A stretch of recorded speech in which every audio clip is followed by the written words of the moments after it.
welcome to Half the Battle. Well, we're back to the comic this week with issue 22. We're obviously skipping over issue 21 because I've already reviewed that in my 21st episode. We should all just watch that episode again to get back up to speed.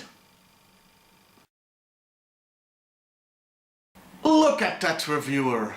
Such a noble brow. A clear gaze. A firm mouth. A face beaming with vast intelligence. Anyway, on to issue 22. Like chimney sweeps come to dust. And let's start with the title, shall we? You know the expression, well, this isn't Shakespeare. Well, this actually is Shakespeare. This title comes from the play The Tragedy of Cymbeline, though I may be mispronouncing that. To be specific, it's from a funeral song in Act 4. It's very appropriate, considering the issue could also have been called 3 Funerals and a Bombing. The cover depicts, Destro playing with his G.I. Joe toys again. Did you see anything? No, sir. I didn't see you playing with your dolls again. Good! The cover is also a complete lie. What we're seeing here is inaccurate in both a literal and figurative sense. But I'll get into that when we get to the end of the review. The comic opens with the chaplain assistants coming back from their field trip, one that was arranged for them so they wouldn't witness the huge battle between G.I. Joe and Cobra on their base. Yeah, as part of their cover, the Joes have a unit of blissfully unaware chaplain assistants living above them. The entire motor pool has been reduced to rubble, so the Joes explain that a boiler exploded. Well, all the boilers exploded. Well, everything that could possibly exploded. That's the worst cover story since saying that you're on a diplomatic mission to Alderaan without having an ambassador.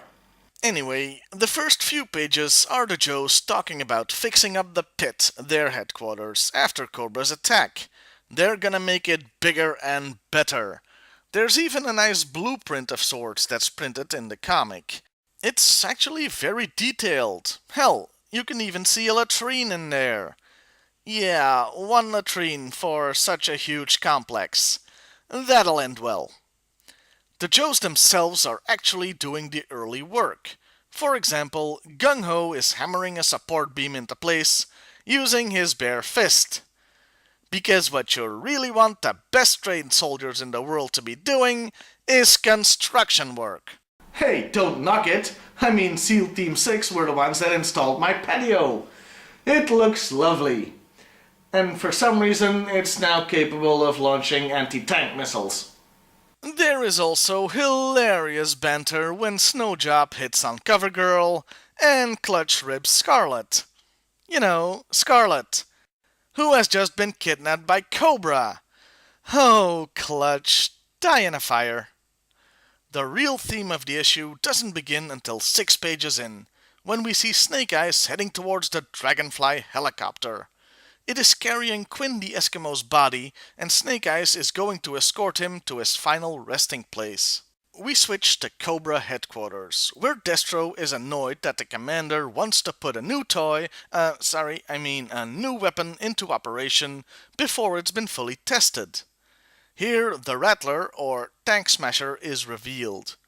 The commander has gotten wind of General Flagg's funeral that is to be held at Arlington. Since most of Cobra's aircraft were destroyed during the big battle, he needs to send a Rattler in, since it's a golden opportunity to take out what he thinks is the remains of the Joe team. We switch again to Switzerland this time, where we pick up the story of Major Blood and the Baroness. Blood is taking her to the Bern Institute for Reconstructive Surgery since she got burnt very badly some issues ago. And here we learn something about the Baroness that I didn't mention in my review of the character way back when. Blood calls her the Baroness de Cobra, but it's clear that he's just making that last name up. Clumsily, I might add. This gets completely muddled up later. You see, on later file cards, some give her real name as Anastasia de Cobra, while on others, de Cobra is in quotation marks. Other file cards still refer to the name as an alias. I suppose that if you see the file cards as actual military files, it makes sense that they get updated over the years with new information regarding the identity of enemy subjects. But the Rise of Cobra live-action movie screws even that up by having her actually be married to a guy called De Cobre. Or De Cobra. Or however the hell you want to pronounce it. Anyway, that's all we'll see of the Baroness and Blood this issue. She's there to get a new face, essentially. The next page is also the last we'll see of Snake Eyes this issue. He's arrived at the tip of Long Island to give Quinn a burial at sea. He places the skull necklace, Quinn's own weapon, and the weapon of his enemy, Dr. Venom, on the body and sets the canoe on its way to the Arctic. Oh, okay, what the hell? One last time! Come on without, come on within. You will not see nothing like the mighty Quinn. Of course, I have to point out that the whole thing is narrated by Wild Bill, purely for the benefit of the reader. I mean, with the exception of the last 3 panels, he's saying things they both already know. It makes no sense from a story standpoint. It would have been better if the panels didn't have any dialogue, or if you have to explain it, do it with narration boxes. With that, we move to Arlington for the funeral of General Flagg.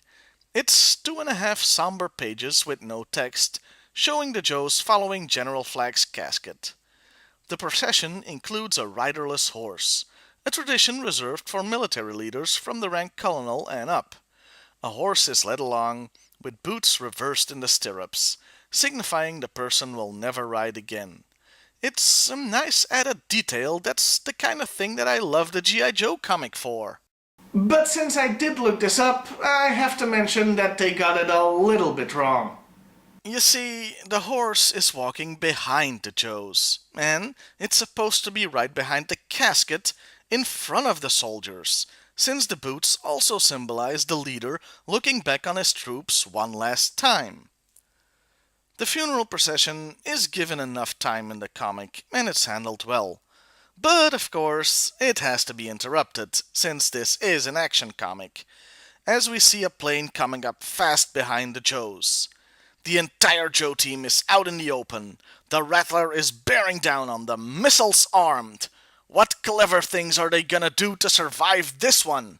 They're not gonna do a damn thing, that's what. Because 2 tiny figures show up way in the background. And, next thing you know, the Rattler is taking heavy fire. In a pretty cool reveal, we see that it's Roadblock and Duke firing on the Rattler, bringing it down. Though, I have to admit, Roadblock looks more impressive than Duke with his little pistol there. Yeah, only one of you deserves that smirk there, buddy. I do have a couple of questions, though. Namely, why and how? Why were Duke and Roadblock there? What, did they just happen to be there while one of them was carrying a freaking .50 caliber Browning? Because I'm pretty sure they don't let you do that. I'm gonna go with the most logical explanation and assume they were sent there to guard the funeral. But they never say that in the comic. Anyway, while Rock'n'Roll develops a man-crush on Roadblock, the latter explains he's the Joe's new heavy machine gunner, while Duke is the new first sergeant or top shirt of the Joe team. And Duke is described as being a mean son of a bitch. Duke? Really? Duke? Yeah, that doesn't last. And the comic ends with one more funeral. We're at Potter's Field in New York, where a couple of prisoners are out on work detail, burying paupers and winos, as they put it. One of the prisoners ties things into the title of the comic a little by talking about Shakespeare, specifically Hamlet, and the famous scene of the prince finding the skull of Yorick, the court's jester. To his shock, the prisoner discovers they are burying a doctor in an unmarked pauper's grave. The final panel of the comic reveals the casket belongs to Dr. Venom. So, that was like chimney sweepers come to dust. My thoughts? Well, this is a very important issue for a couple of reasons. First, it ties up the loose ends from the Dr. Venom story arc, literally burying them in fact. Second, it also introduces Duke and Roadblock to the series, and we see where Blood and the Baroness end up. Quinn's final farewell was of course excellent and a worthy end to the character, though I have no idea how much of that ceremony was accurate. The closest information I could find was that some Eskimo tribes did sometimes bury their dead at sea. I tried asking the CIA again, but it's not something they investigate apparently. Here's the reply that they sent me. Dear Timmer, for the last time we did not install a camera in your toilet, nor do we know who did. Please stop asking. Wrong letter. Anyway, the comic is very good, with a lot of somber but beautiful moments. You should definitely check it out. I did have two problems with it though. First of all, like I said in the beginning, the cover lies to us, both literally and figuratively.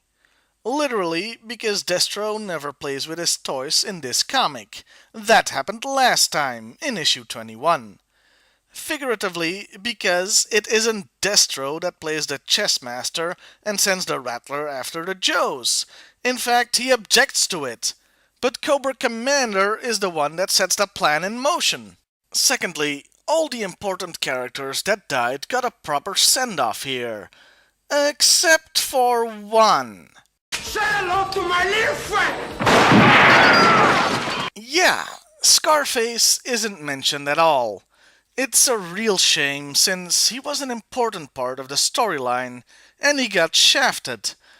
Not unlike his death itself, really.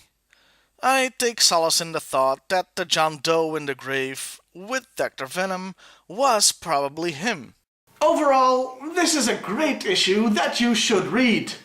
Or at least have it described to you by some dork in a mask. Well, see you next week, everybody.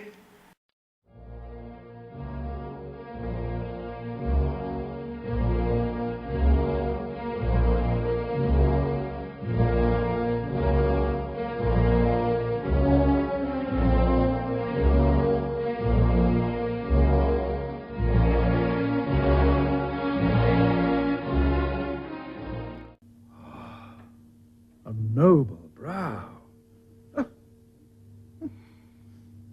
Clear gaze. At least it will be, given a few hours' sleep. A firm mouth. A face beaming with a vast intelligence.